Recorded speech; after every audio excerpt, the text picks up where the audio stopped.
ya majungu, vema ametuwezesha kazi haikuwa chungu. Ni mwanzo mzuri sasa, pongezi kwa wanaume.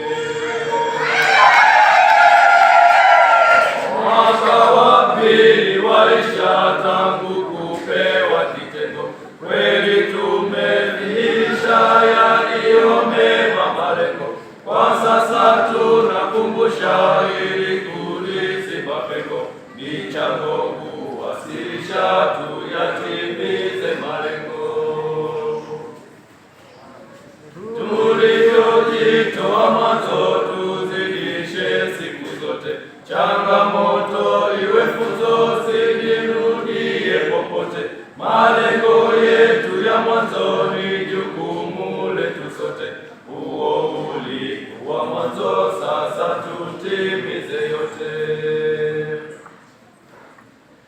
Sasa wote tuamke kwa umoja wetu kuja, mengine tena tuweke malengo kwa nia moja. Kanisa linufaike, kazi njema ni faraja, umoja uimarike kwa mema yanayokuja.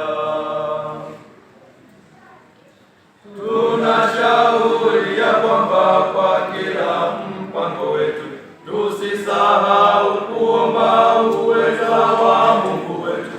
Mioyo hata iumba, nia moja kuwa kwetu, daima hatutayumba kwenye kila lengo letu. Sisi kutiana moyo, kila mtu na mwenzake, inafaa mbinu hiyo ili mtu asichoke.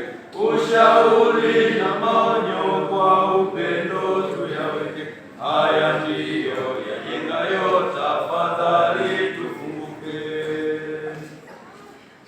Nguvu nyingi tumepewa, ni sisi kuchangamka, tusibaki kuchelewa, tayari twatambulika. Kanisa linaelewa, tena tunaaminika, nafasi tunayopewa tuifanye ni baraka. Tudumu kujitokeza kila tunapotakiwa, tutunze kutekeleza wajibu tunaopewa. Malengo kiwe cha kwanza, kitu kinachotakiwa, mipango kuitimiza, uwezo tumeshapewa. Wanaume tusimame kutetea umoja, na Mungu tumtazame kwenye kila yetu moja. Tushikane tusizame, nia yetu iwe moja. Sisi ndio wanaume, tuamue mara moja.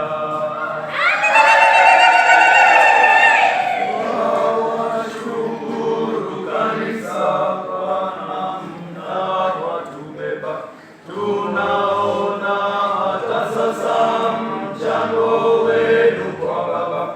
Tunasema tangu sasa tutatenda, sio haba. Tarajieni kabisa, wanaume kamwa. Washukuru kanisa kwa namna watubeba, tunaona hata sasa mchango wenu kwa Baba. Tunasema tangu sasa tutatenda, sio haba. Tarajieni kabisa, mwanaume kamwa.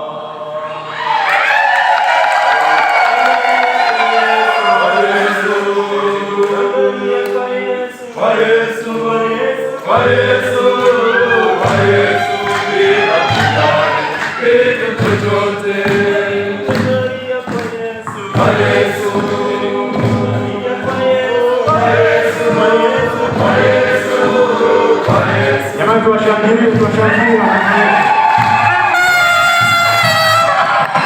Bwana Yesu asifiwe. Karibuni msikilize ngojera